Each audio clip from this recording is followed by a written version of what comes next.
Well, in the last few hours, there's a statement that's also coming on the back of the Occupy Ghana statement, and this is issued by the Small Scale Miners Association, and it was signed by the Ashanti Regional Organizer, and it says that Wuntumi is not bigger than the law. Deal with him like you bent others excavators. And then it goes on to say that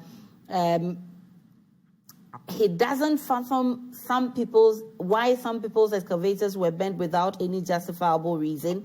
But when it came to Chairman Wuntumi's turn, only some decisions were taken.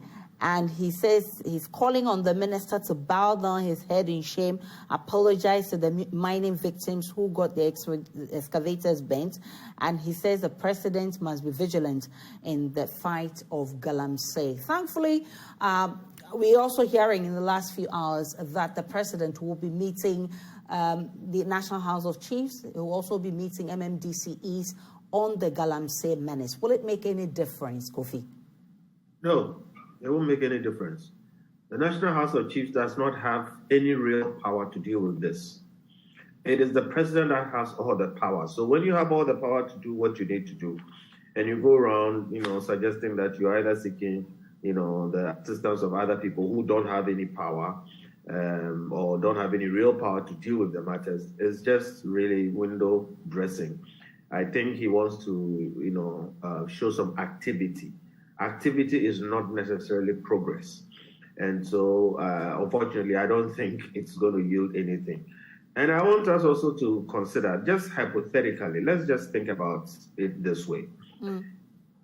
There is a proverb that it is more difficult to wake up somebody who is pretending to sleep than somebody who is actually asleep. Okay. Why I'm using this proverb is that, what if the people who we expect, as in government and people close to government and chiefs and people who are opinion leaders and wield power in the communities, what if they, who we are expecting to use the laws available to them to solve this problem, are the people involved in this menace? What if? And this is what some of us citizens have to contend with. You have a situation where, because one person wants to ride a Rolls Royce, he destroys his whole village. Recently, a chief was arrested when videos came out, and I posted that video, that he was digging under people's houses within his village.